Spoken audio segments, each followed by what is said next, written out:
E aí, pessoal, tudo bem com vocês? Segundo ano B, tudo jóia? Todo mundo tá bem? Passaram a final de semana bem? Então tá bom. Vamos começar a semana hoje falando de língua portuguesa, porque a nossa aula de hoje é bem especial. A gente vai tratar de uma habilidade bem especial, que é a habilidade que a gente chama de EM13 LGG 401. Então, nessa habilidade, a gente vai trabalhar aspectos de análise crítica, considerando os diversos tipos de falares, de linguagem que a gente tem no Brasil, por exemplo.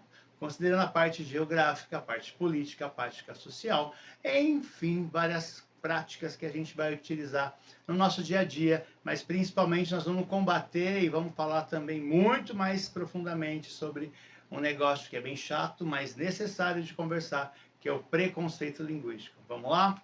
Vamos pensar no Brasil como um continente quase, né? É um país de dimensões continentais. Tanto é que ele é dividido em regiões, norte, sul, leste, centro-oeste, sudeste, enfim, para que a gente consiga agrupar o número de estados de acordo com as características regionais destes locais aí. E isso também impacta também aí na sua formação linguística. Esses lugares têm os seus falares diferentes, tá certo? Então, cada região também tem as suas características históricas, certo?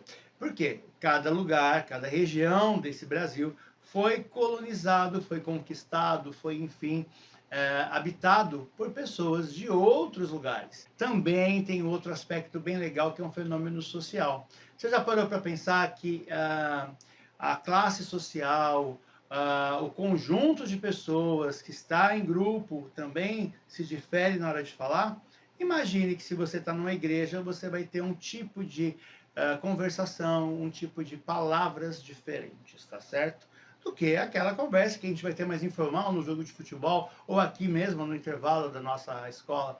Então a gente tem que saber utilizar e estar preparado, obviamente, para poder ser um camaleão, uma camaleoa, não é? Para poder se adequar em cada lugar, em cada ambiente, porque a língua e a fala também têm aspectos aí sociais muito importantes, tá bom? Então a gente vai fixar em dois aspectos bem importantes dessa habilidade toda, que é bem ampla, como a gente viu, mas a gente vai focar principalmente no aspecto geopolítico e social e também, obviamente, aí numa questão que a gente vai tratar muito, que é o preconceito linguístico. Vamos fazer uma pergunta aqui, quero que vocês participem comigo, hein?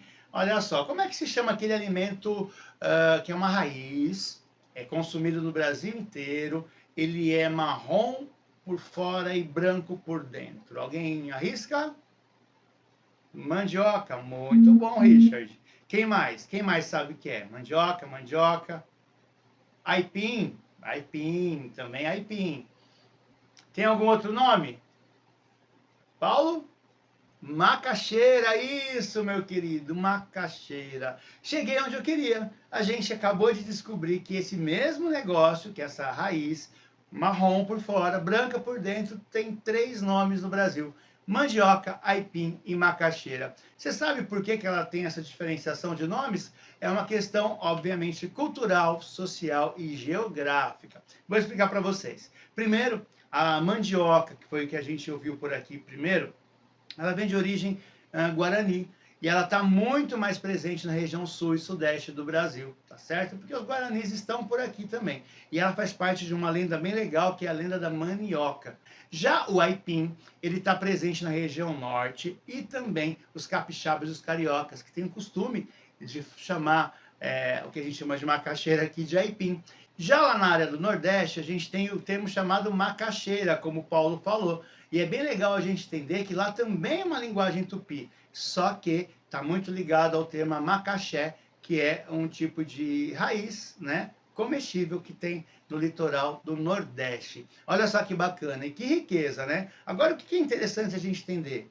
Todas essas palavras, tanto a aipim, quanto a macaxeira, quanto a mandioca, têm origens no indigenismo, ou seja, na linguagem indígena que ficou aqui no Brasil por conta dos povos originários, certo? E que também deve ser muito respeitada, porque faz parte da nossa cultura. E vamos falar também, não só das palavras que são ditas de maneira diferente, mas que significam a mesma coisa, mas também de sotaques. E esses sotaques são os sons, são os falares, como eu disse lá no começo, que o Brasil tem. Então a gente vai ter desde Umbate, aqui embaixo no sul do Brasil, como também, mano, aqui em São Paulo, né, cara? Que aqui as coisas são tudo muito legais. E aí, tipo assim, né? Tipo, tem pizza. Tem pizza é paulista, né?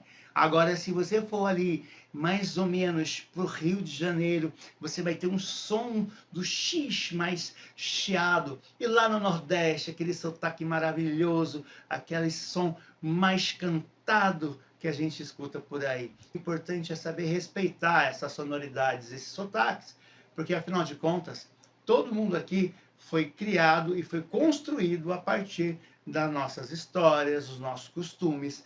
Quando a gente quer ser respeitado como ser integral que a gente também tem que respeitar essas diferenças culturais. E o sotaque é um deles, né? Então, não vai pensando você que quando a gente vai, por exemplo, dar uma zoadinha ali com o cara que está falando mais arretado, mais puxado para o Nordeste, quando a gente for para lá passar férias nas praias nordestinas, eles vão rir da mesma maneira do nosso porta, do nosso tá ligado, bicho, caramba, viu? Do nosso sotaque. Então é tão diferente para a gente quanto é diferente para eles. Então, se a gente quer respeito, a gente tem que dar respeito. Então, ó, temos que banir essa questão de tirar sarro dos outros por conta desse preconceito linguístico, né? Tá bom? Então é isso, pessoal. Muito obrigado. Mas para. Como é que se chama pãozinho? É o pão de água e sal, aquele pão que a gente come no café da manhã, tal, com manteiguinha. Como é que é o nome daquele produto em lugares diferentes do Brasil? Primeiro, você vai se surpreender. E segundo, que você vai rir muito com um dos nomes, hein? Depois a gente conversa sobre isso, tá bom? É isso aí, valeu, gente. Até mais, então. Tchau, tchau.